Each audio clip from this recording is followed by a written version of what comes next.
2,000 years to one day be able to return to the land of Israel. And 72 years ago, only the other day, we were coming out of the Holocaust. And suddenly in these past years, in front of our eyes, miraculously, according to the ancient prophecies, we have the nation of Israel streaming back from the four corners of the world. In the past 72 years, we have half the Jewish people back in the land of Israel. After 2,000 years, from every country in the world, streaming back by the millions. It's this moment is uncomprehendable in its epicness. I know for myself and my wife, we're both the first, generations in each of our families to be blessed to be raising a family in the land of Israel.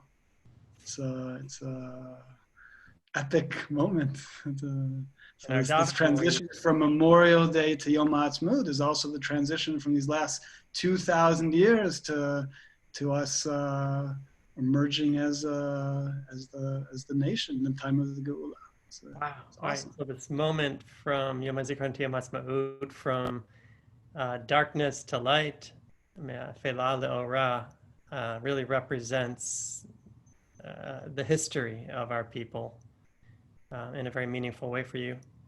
And when we daven V'havienu l'shalom Re'abakan Fota Aretz before the Shema, right? What's that like for you? Right? I always think about Israel, but what's it like for you living there and being there?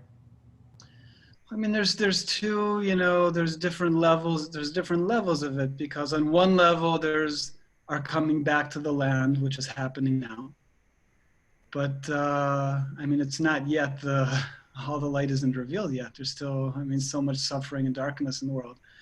And so there's the stage, there's a stage of us physically coming back to the land of Israel, which is happening now. But then there's a stage of us spiritually entering the land of Israel, which is that state of consciousness that Israel ultimately represents. So our physically coming back is part of that spiritual level that is coming, but we're still very much in the process of the spiritual of attaining the spiritual land of Israel.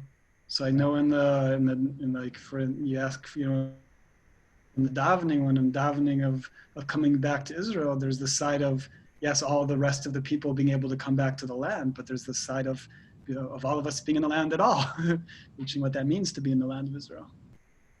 Good. And when we say, Avinu Shebashamayim Tzur Yisrael Ga'alo, Reshit Tzmichat Geulatenu, it's the beginning of the dawning of redemption.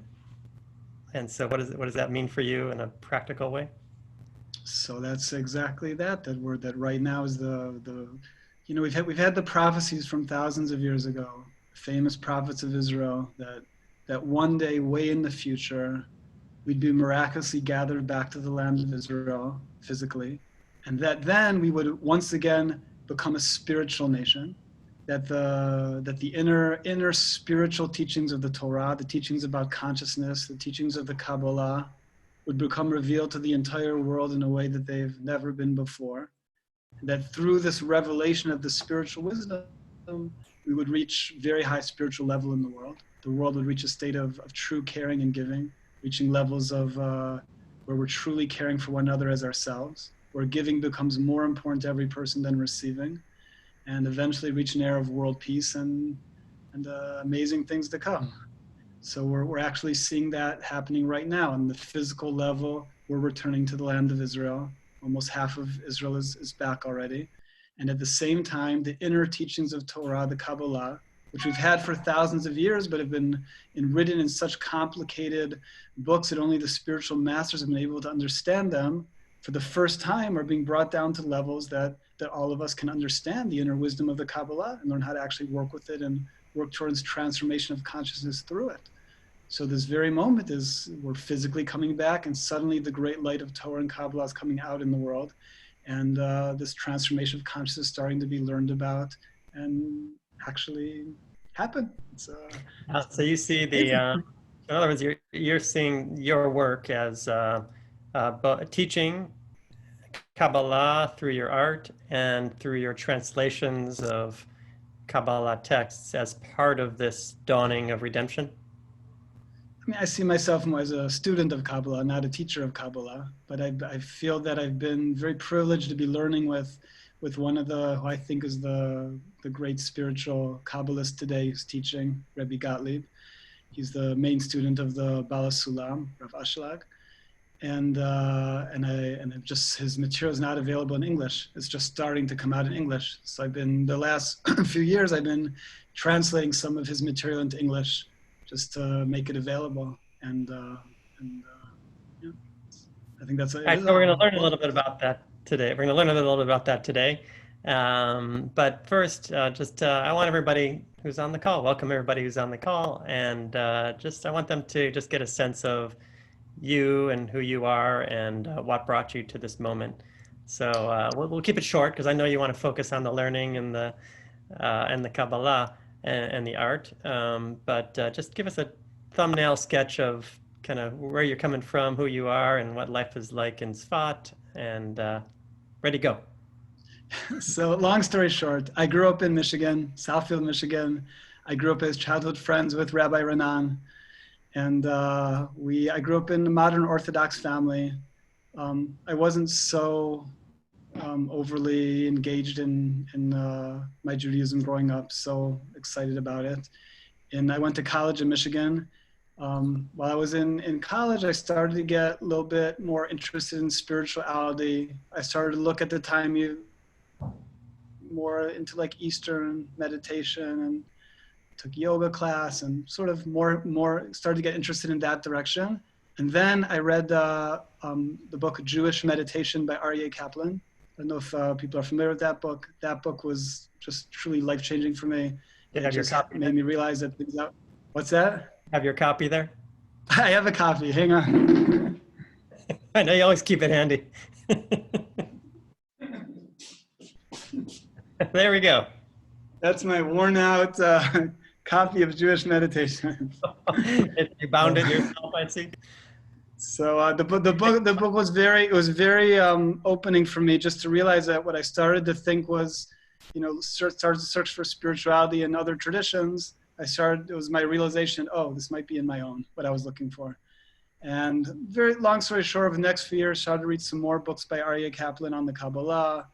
They were just like, wow for me. I went to art school in Chicago. I lived with Rabbi Renan in Chicago there, and I studied art in Chicago. And then I kept reading the books on the Kabbalah. Eventually, I wanted to learn more. That brought me to Israel, wanting to explore more deeply. Fell in love with Israel, ended up staying here. I've been here about, I think, 25 years. My wife is from Baltimore. We met here. We have 3 children now. And these last years, I've been studying the Kabbalah, and I've been doing artwork based on ideas from things we've been learning about in the Kabbalah. And then these just last year, started to work with doing some of the translation from some of the teachings from the Kabbalah. Right. And if you want, I can show some of the pictures and explain some of the ideas through the pictures. Yeah, full disclosure, when we were growing up, it was Ronnie and Robbie. Ah, yeah. So I can talk actually about the name first of all. I grew up. I was given the name Avraham when I was born. That's my Hebrew name, but I was given the English name Robert or Robbie. I went by, and most of my life I was using my English name. And then at some point I was thinking about it when I came to Israel, and I was like, Robbie's a nice name, but Avraham, I'm named after my great-grandfather, who's named after his ancestor, going all the way back in my family for, who knows, maybe all the way back to Avraham Avinu for thousands of years. And I just had this realization that my Hebrew name Avraham was so powerful, that it was my deepest name. And I started to ask people to call me Avraham instead of Robert. It took me a while to get used to it. But for me, that transformation of starting to use my Hebrew name was a very big life change. And I bring it up because it says in the Kabbalah that it's not a coincidence a person's name. It says that when parents name us, that there's the name comes from a very high place. That the name is kind of given from above, and that every soul has a particular, very special connection to their name, and that through learning about our names, we can learn a lot of different things about ourselves. our souls are beyond any name, but there is a connection between our names and what our souls are going through. And especially if we have a Hebrew name, our Hebrew names are very connected to aspects of our soul. So there's an idea in the Kabbalah to connect to our Hebrew names, learn about our Hebrew names, the inner meaning of them, see how they connect to us personally. If for any reason a person doesn't have a Hebrew name, it's a very exciting thing because we get to choose our Hebrew name. But it's a very big thing in the Kabbalah, connecting to our Hebrew name. I know for me, starting to connect to my Hebrew name was a very big opening. So I bring it out just in case there's people that have also Hebrew names and also English names. If you haven't yet so much connected to the Hebrew name, it's a big thing in Kabbalah, connecting to our Hebrew names. Right. And, for me, I've sort of kind of gotten used to your appearance, right? Your appearance is now sort of like, you look like a Makubal in Sfat, which you should, because you are. But tell me a little about your identity and how much of that transformation is reflected in who you are and your, how you feel. I don't know what I'm asking exactly, but yeah, tell me a I little. don't know. I mean, going through changes, all the time. But I mean, I grew up modern Orthodox. I was always like keeping Shabbos, but I don't know, wasn't so excited about it. In college, I had basically no beard and long hair, and exploring life and I don't know. This is where I wound up at the moment. We'll see what's going to be tomorrow. Fair enough. All right, so let's get to so your life in Sfat. You have a beautiful family and an art studio and a beautiful home, and Baruch Hashem. yeah, it's Baruch Hashem. And you say you spend your days. How do you spend your days? Yeah. Well, I used to spend my days in the gallery speaking with lots of groups of people that came here. I don't Right. do that these days. But basically, I've been dividing my time between learning Kabbalah and doing the artwork and the translations I've been doing lately. And I mean, my general work has been meeting with groups of people touring Sfat and explaining my art to them. And but now we're also in a lockdown, like you guys, and half the Right. world or most of the world. You're spending more time studying, I assume, than are you doing art or Studying and we're having more time with the kids and yeah. Oh, beautiful. Okay, good. All right. So yes. So tell me what you've got around you. We can see some art pieces in the background. Okay, so I'll show maybe if anyone wants to ask questions, by the way, feel free. This picture here maybe shows one of the main concepts that is talked about in the Kabbalah.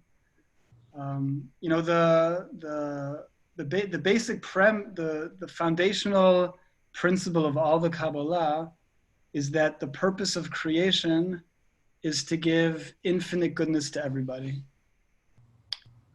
We learned that the only reason we're here is for every single one of us to experience the greatest possible goodness that could ever possibly be. And although that's a wonderful idea, the whole question is what's going on? Because who in the world is experiencing infinite goodness? This world is full of so much suffering. If we say that there's a God that is all good and all giving and could do anything, that the only purpose of creation is to give infinite goodness to everybody, then the whole question is what's going on? And the Kabbalah is basically a 10,000 page answer to this. But the basic concept is that we learn that everything we're going through right now is a temporary stage where the goodness is hidden from us, and that everything we're going through right now is a process of going through spiritual transformation that's preparing us to be able to experience all the infinite goodness in its most ultimate way. And the subject of the Kabbalah is about what is this transformation that we're all going through. And this transformation we could discuss with this picture here. When we write the name of God in the Torah in Hebrew, we write with the 4 letters, right? With Yud and Hey and Vav and Hey. So this picture here is just representing the 2 Heys.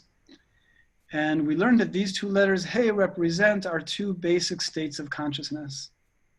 Every moment that a person is thinking, what can I get right now? What can you do for me? That's the lower Hey. Every moment a person is thinking, what can I give right now? What could I do for you? That's the upper Hey. So what can I get? What can I give? The two basic energies in reality.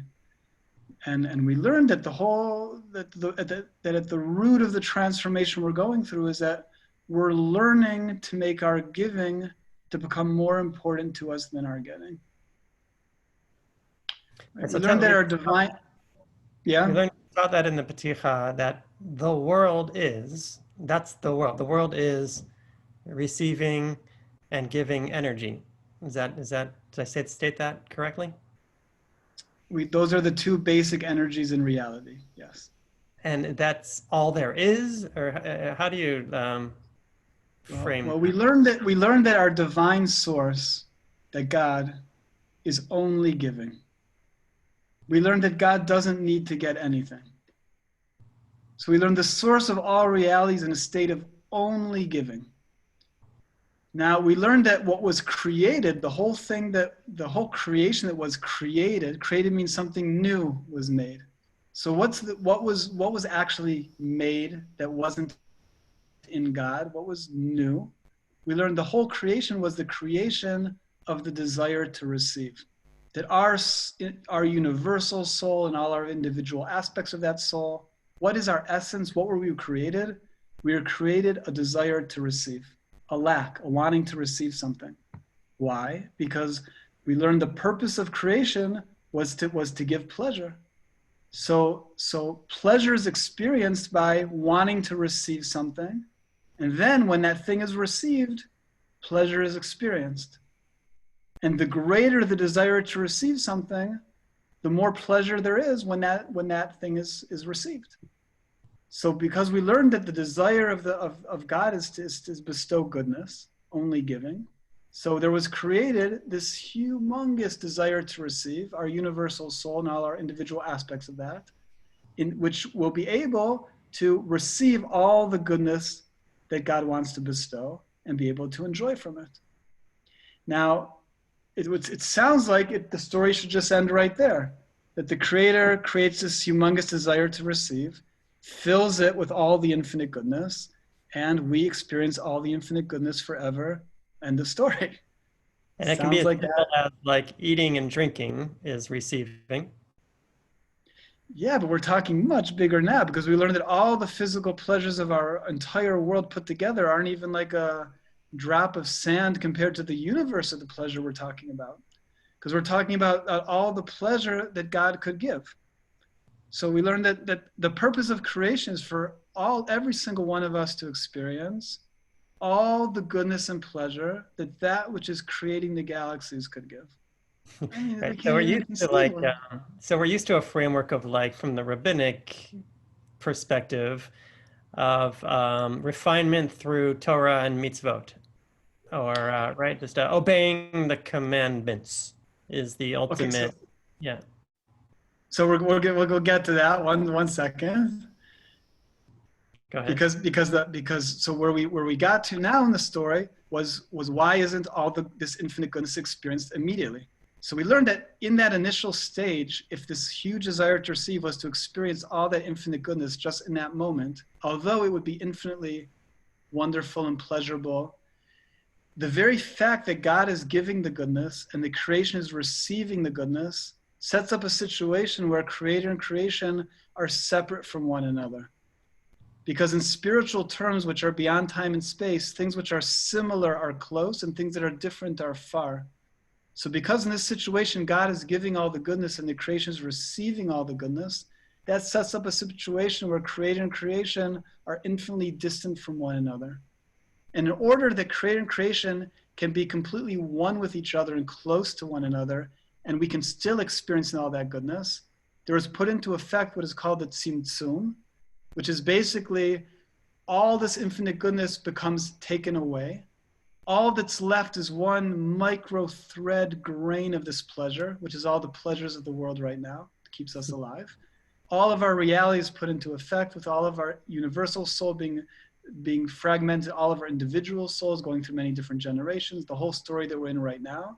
And we learned that what we're going through right now is that we're learning how to reach the state where giving becomes more important to us than receiving. And through that, ultimately, we'll eventually be able to once again become our universal soul, receiving all the infinite goodness, but receiving it in a state of giving. Now, I'm explaining things that need a lot of discussion, but just throwing out the concept. Yes. And what you ask here about talking about the Torah and the mitzvot. So we learned that all of our work now in the Torah and the mitzvot is actually the work towards making this transformation from desire to receive to desire to give. The Torah is teaching us how to transcend our ego, how to transcend doing things only the way that I want to do them, and learning how to reach a state of divine service.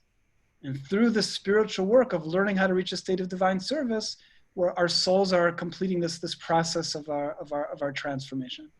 But the thing that the Kabbalah, and we're running through a lot of material very, very quickly, but the thing that the Kabbalah brings out that's so important is that we learned that our Torah mitzvahs refines us and transforms us in this way if we're involved in Torah mitzvahs for the purpose of reaching the desire to give and attaining the desire to give. But if we're only doing Torah mitzvahs unconscious of trying to reach the state of giving through it, we could be keeping all of our Torah mitzvahs just out of ego, just in order to get from it, either to get things in this world or things in the world to come. And if we're not using Torah mitzvahs in order to attain this inner transformation, so then there's only one level of that transformation that can be reached, and all the higher levels need to be worked with through conscious spiritual development, which is why the learning of the Kabbalah is so important.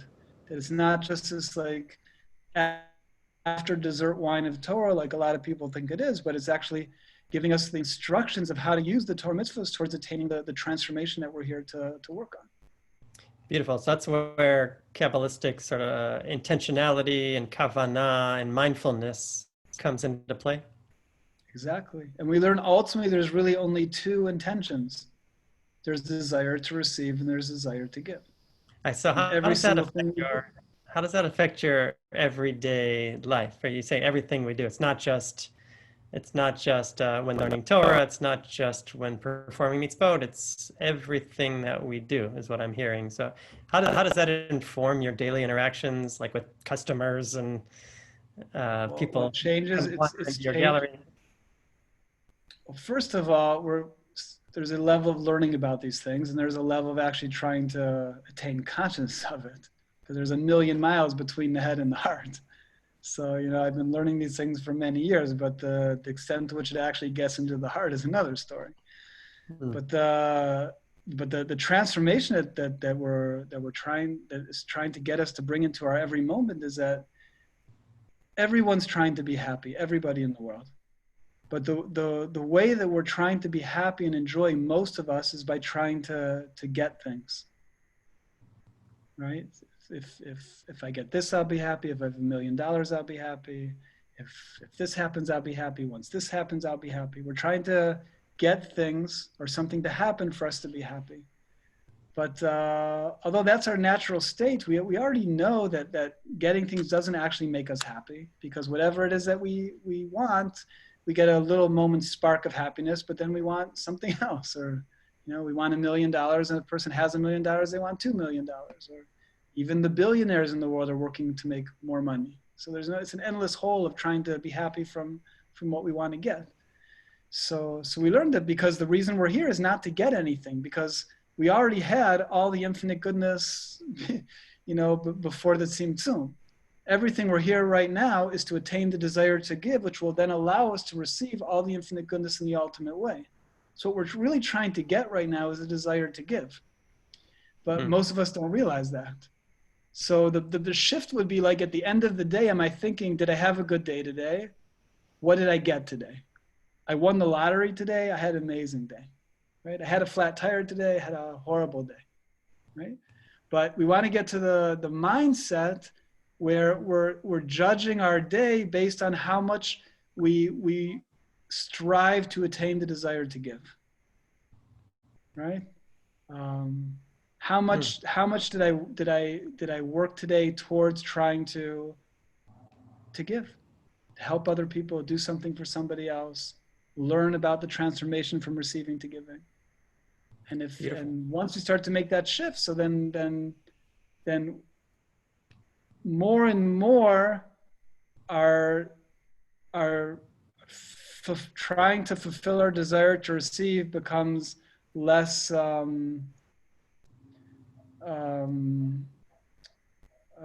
what's the word, starts to become kind of more disgusting to us, and more wanting to trying to attain desire to give becomes much more precious to us. Right. But it's a hard battle because our hardwire is desire to receive. So that work towards trying to make desire to give become our goal, and what we're striving for is a work, is an avodah. Is why it's called avodat Hashem, like divine service, spiritual work, because because it's a work. The work. But we learn ultimately that work is part of the whole reward. The fact that we can work towards that is part of the beauty of it. Right. So 2 questions. One, well, one question is it sounds like there are many levels that this works on. One is a personal transformation, which is important, but also a tikkun in the world towards global transformation or cosmic transformation. So do I have that right? And tell me more about that. Yeah. So we learn that each of our souls exists within every other person's soul. Like, for instance, we have the tree of life. We have 10 sfirot on the tree of life. And each one of the sfirot contains all 10 of the sfirot. So every soul, every one of the billions of people in the world contains within them all the other billions of people of the world on a spiritual level. So we learn that as each one of us is working to try to refine ourselves, meaning trying to attain that transformation from receiving to giving, towards trying to work towards giving becoming more precious to us than receiving. Every molecule of effort we put towards that spiritual work raises us up spiritually a degree. And then that part of ourselves that exists within every other person in the world automatically elevates. So we learned that through ascending ourselves, we're actually ascending the entire planet. So in the way of Kabbalah, there's actually really nothing to change out there. We're through changing ourselves, which means actually being more and more concerned about everybody else, then the rest of the world is also attaining that automatically. Right. So here's the fascinating thing for me is a lot of us study theological concepts and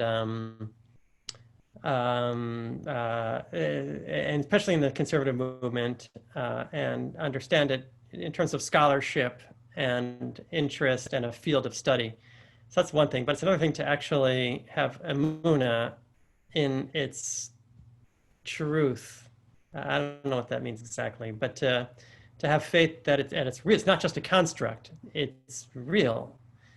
So help me with that. Like first of all, the entire subject of the Kabbalah is emunah, right? Trying to attain emunah. A lot of people think that belief is where you start with, but belief is the final goal. I mean, I show with a picture here. This is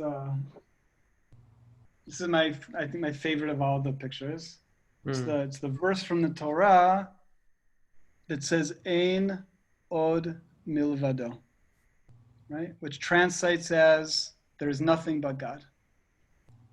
So one of the ideas of this verse is the idea that nothing's a coincidence, and that everything we're going through in our lives, even all the problems and troubles and sufferings that we're all going through, that everything is all divinely orchestrated to the very last detail, that everything is ultimately hidden blessing, and that every single thing that every single one of us is going through every single moment is all part of the perfectly divinely orchestrated plan to help us each attain our spiritual transformation and to eventually come to experience all the goodness. Now, that's emunah, right? That's belief. Now, that's not something that a person decides to have or not to have. To actually believe that everything going on in this world is for the good is the goal. that's the spiritual level that we're working to attain. Now why we're working, first of all, to believe in it and not for it to become revealed to us is a whole discussion. But we learn ultimately it will be revealed to us. But revelation is a state of receiving and belief is a state of giving. So although right now most of us prefer revelation over belief, say that again. Say that one again. When all the goodness becomes revealed, that's a state of receiving. But having to believe in all the goodness is a state of giving. Which the moon is higher. A state of giving. It's beyond our understanding.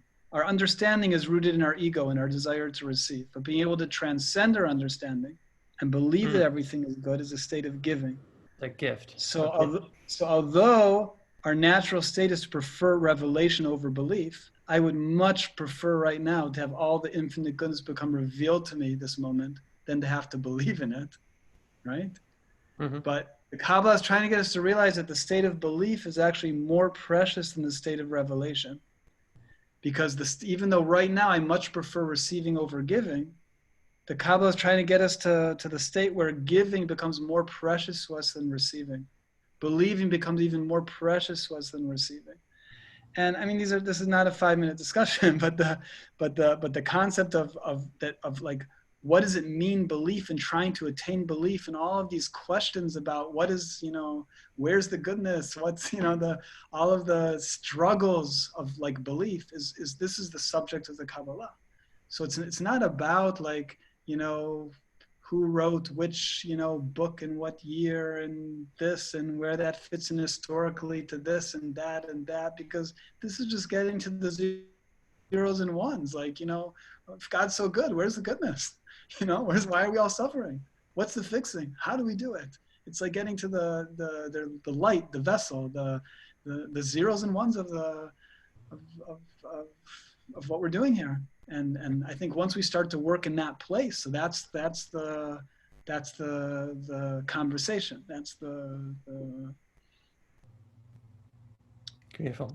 So I have a question from Gail. Gail asks about unreciprocated, right? So unrequited giving. How does it work when one tries to give and the recipient either doesn't receive it or doesn't acknowledge that something was given in the first place? So it's a great question. So again, all of these things are long discussions, but it's not the idea of giving isn't of course the idea that we like, walk out the door and give all of our money away and, the first person we see and then we're like, oh, why did I do that? I can't support my family or anything. We're talking about an actual transformation of our consciousness and how that actually works into practicality. So sometimes a state of giving is actually all rooted in ego. And sometimes a state of making boundaries and saying no is the actual act of giving in that moment. And sometimes an act of taking and receiving can be an act of giving. So the real question is, in each moment, what is the state of divine service? In this moment, what is the divine service? Is it in this particular moment instance to be in a place of giving to this person the situation, or making a boundary in this situation, or in sometimes situations, receiving in this situation? So each situation has its own question of what that situation is calling for. Right. Can you just describe that thought process when it happens with you, when you're in a quandary? What should I do at this? How does that process work for you to make decisions based on this theology? Well, I think the more that I'm learning, the more I'm realizing that in every situation, no matter what, I'm acting from my desire to receive. Starting to come to realize that everything I'm doing, even what seem to be my acts of giving, are ultimately rooted in my desire to receive. Because that's how we're hardwired. But the more coming to become aware of that, I can then try to, in each situation that I can remember to, think about, okay, in this situation, I'm acting from my desire to receive. Now, is that, in this situation, what I'm doing actually good for the situation anyways? And I just have to transform like why I'm doing it, the same action, but have a higher intention of why I'm doing it. Right. Or does the situation actually ask for me to do something else? And making those clarifications is very difficult. And that's the question that's asked. And that's something we have to pray for. and Mm-hmm. it's something that, but as long as we're trying to make those clarifications in a hard way, in a real deep way, and also looking at where our desire to receive is present in that situation, so it can help us make the clarity. But it doesn't. No, I think the learning isn't about giving in the wrong place. The learning is about learning how to give in the right place and for the right reasons. Mm, beautiful. We have a couple more questions here, but let's look at, we have your 100 shofar blasts in the lobby of our shul. Could you just describe that one for us? Do you have it Yeah, I'll nearby? show you really quickly. My main subject I've been working on in the artwork is working with the subject of the shofar blowing. We blow Mm-hmm. on Rosh Hashanah 100 different sounds on the shofar. And that pattern of the sounds we learn is actually a map of the tree of life. It's an inner map of our spiritual development that's encoded in that. So I can show you this is this the one that you have? Yeah. Oh, yeah. Yeah. So this is, it's mapping out the Oh, the other pattern one. We have the of other one, the the straight line. shofar blowing on Rosh Hashanah. I think we have What's the other one that? straight. I think we have the other one with straight lines. Is that possible? Okay, Without the same yeah, idea. We have yeah. on the bottom here we have one triangle. It's representing the first sound of tekiah, right? The long blast. The next line there's three triangles, represents the second sound of three blasts. The do do do. The next line there's 9 triangles, representing the trua. The do do do do do do do do do do do. And it's going up through here, through the pattern of the 100 sounds. There's the tekiah gadola at the top. So we learned that this map of the 100 sounds is actually a map of 100 stages of the process between caring only for the self towards more and more truly caring for the other. So I've been working with this pattern for many years, but the past few years I started to work with it in a new way that I'm excited about. What I've started to do now is I'm taking the basic set of the 4 different sounds of the shofar and sounding them through software that's mapping out the sound waves and then mapping out the actual sounds. So this would be sort of like the, I don't know if you can see here, but this would be like sort of like the do do. There's the tekiah. Then we have the shvarim. Do do do. Mm-hmm. Here's the trua. Do do do do do do do do do do. Then we have the tekiah gedola at the end. Cool.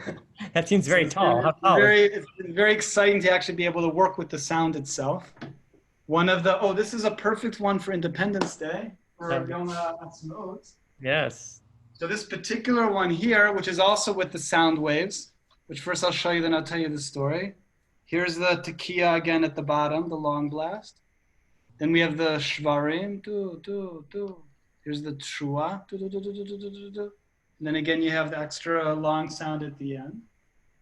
So, How tall this is it? particular, I don't know how well you can see it from there, but Yeah, okay. How this tall? particular one, what's that? How tall is it? Oh, it's like, I don't know, about that tall. 5'5". So on in 1967, at the last moment of the 6-Day War, we came to the Western Wall, and there was a very famous blowing of the shofar at that moment by Rabbi Goren, and that shofar blowing was recorded. So I took the sound bite from that shofar blowing, and that's the one that this particular one was from. Wow, cool. It's nice for Yom Ha'atzmaut. Yeah, I was looking at, thank you. That's beautiful. I was looking at the, I was teaching Sfat during the, when I was teaching the Pticha a little bit, and came across the story of the cannon up on the top of Sfat. You know the story where that didn't really fire that well? Yeah, I don't know the story so well, but I'm familiar with it. Yeah. Do you mind telling it, or so? I don't know if I know it so perfectly, but there was a story in the Independence War in Sfat. They had there's the Davidka, something that made like a lot of noise, and basically it was through a miracle that they made a lot of noise and people got afraid and were able to be. And they still have that Davidka up in the Midrashov? Yeah. Yeah, Yeah. yeah. So I'll look up that story and teach it some other time. Beautiful. So let's open up to a few questions. So if you have a question, you can kind of raise your hand either electronically or physically, and Maya will get. I don't see everybody else here, so just put on whoever's, I don't know Yeah, how to. yeah. So let's start with Janice. Janice had a question I didn't get to. So unmute Janice for a minute. Thank you. Thank you so much. Your artwork is just awesome. Really beautiful. I think it's some of the most evocative expressions of Kabbalistic ideas of anything I've seen. And I have a question about when you talked about if you have this desire to receive, that is from where your desire to give comes. Because it seems that that it's still about the I, it's still about the ego. And so I want you to talk a little bit about that, please, because it seems to me that the ego is still coming between you and being an open channel to give and receive. So it's the deepest question. It's the deepest question. I'll tell you when I simplified a little bit with the two Heys, right? But really we have four letters of the divine name.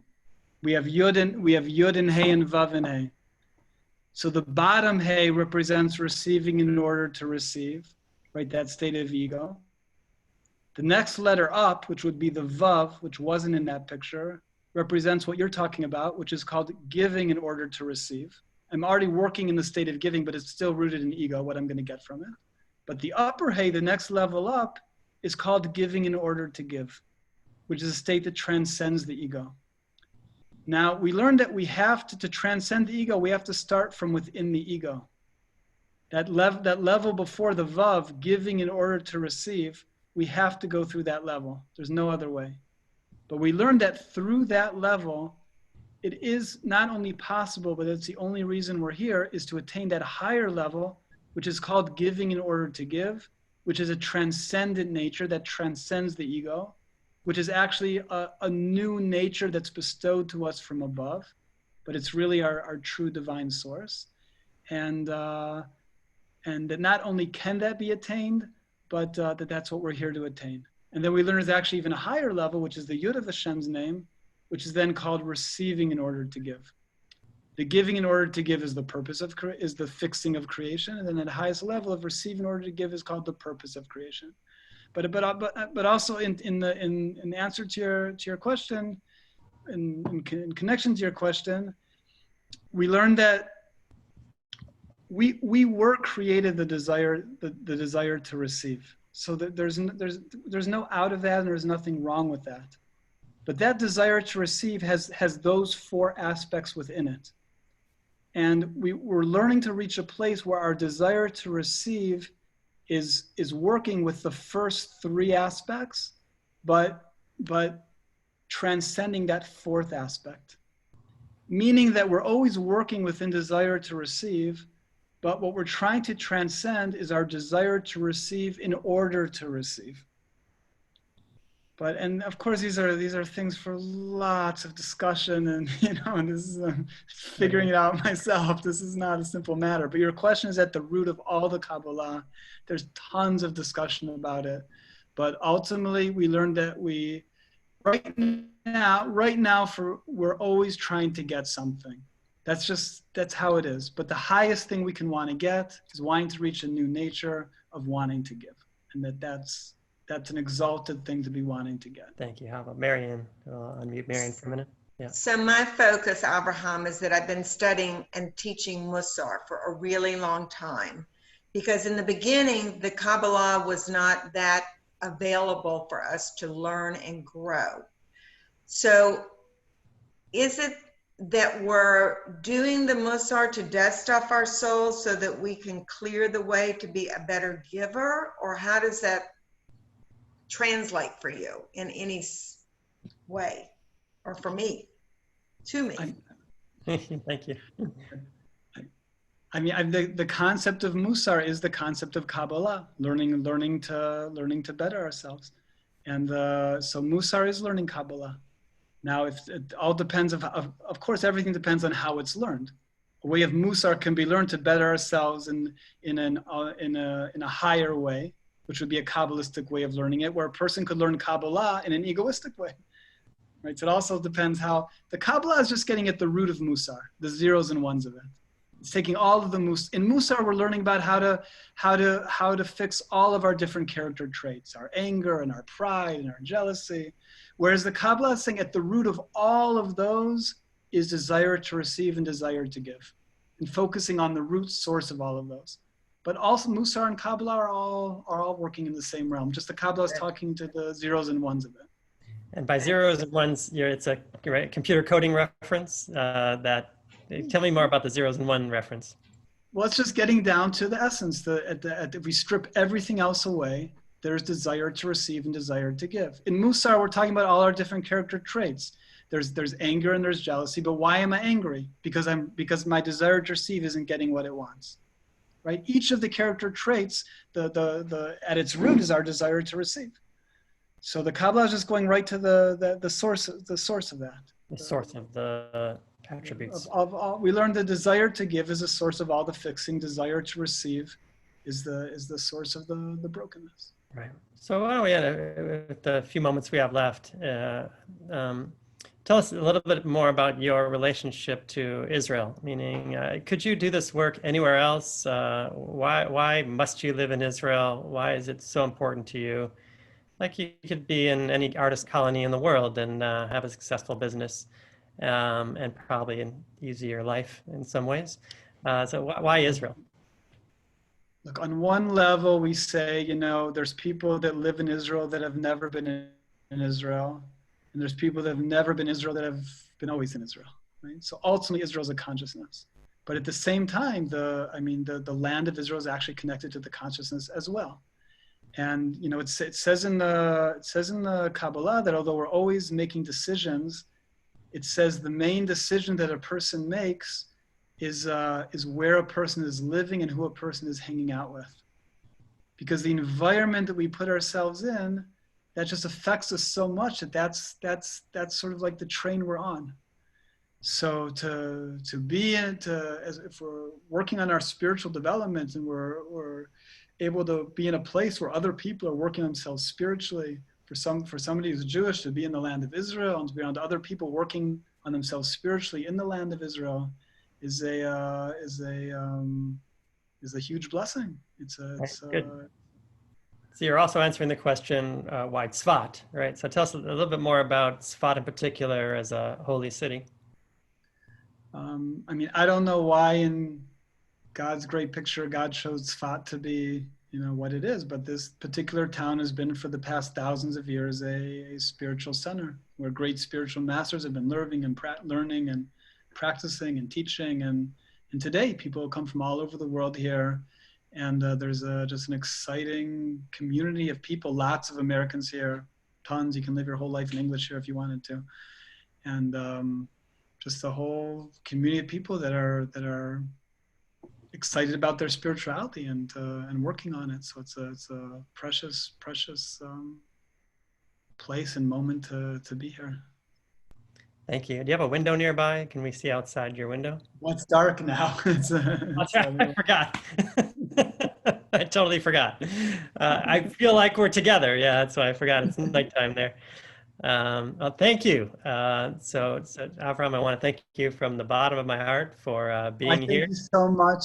It's so nice to reconnect. I'll show just in the last minute, I'll show that these are the three books that I translated. The Piticha, I guess some of you are learning with Rabbi Renan. And these are two other books from the Rebbe that I translated.